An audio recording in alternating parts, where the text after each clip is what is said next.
Next question goes to the three of you, and I'll start with Ruth this time. And it's really around VUCA.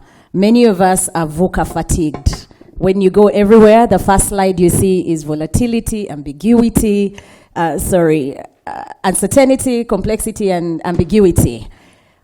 Could you share with us, in 2 minutes, any unique experiences from the boards that you sit on or organizations that you've led that are a demonstration of your response to the VUCA environment today?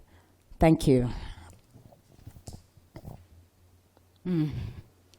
I think the biggest VUCA environment we've experienced is COVID-19. Yes. I think it can't get better or worse, whichever lens you're using. But I think the three things that are fundamental to VUCA is volatility, uncertainty, complexity, and ambiguity. That is for the 42% maybe that don't sit on boards. For the 58%, they already know. So as I was saying, that if you appreciate that so far, COVID-19 could be the biggest VUCA environment we've experienced. I mean, we had a global lockdown, meaning global or zero global economic activity.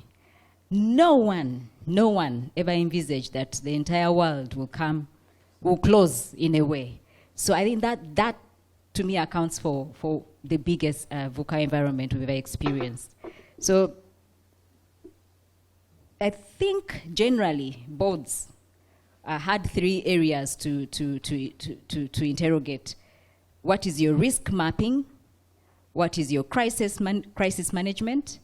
And what's your business resilience? Those would be the three areas that then the boards were faced with when it came to COVID-19 specifically, because then all of us are able to relate to whether a small business or big corporation or an insolvent business like the one I'm running. At that point in time, in fact, in the case of Uganda Telecom, I said, okay, now you're already insolvent. Then COVID comes. It can't get.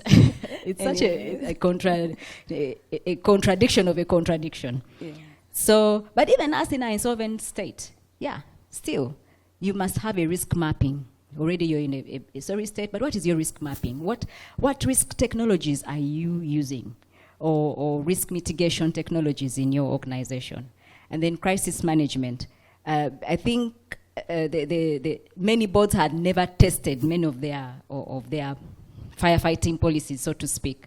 And maybe boards don't have the habit of creating scenarios, that what if scenarios. I'm not familiar with any board culture where you start painting scenarios. But I think now boards have started that.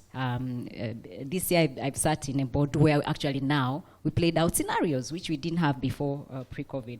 Then business resilience has become a matter of urgency, that when the next scenario comes, everyone believes maybe COVID has been the highest, maybe the worst is behind us.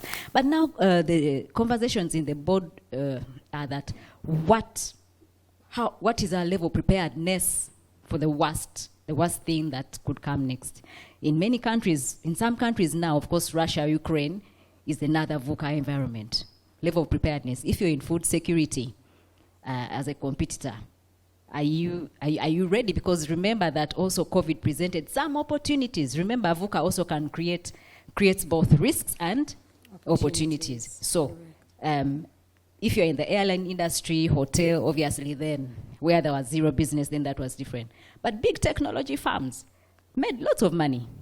Food farms made lots of money. So VUCA presents both opportunities and risks. But then the boards should always be then upping their level of preparedness for any VUCA environment. I think then critical to that would be the relationship between boards and management. For me, what came out clearly on one of the boards that I serve, I saw a lot of trust and cohesion between the board and management. It was incredible. And yet in other settings, you see a lot of tension.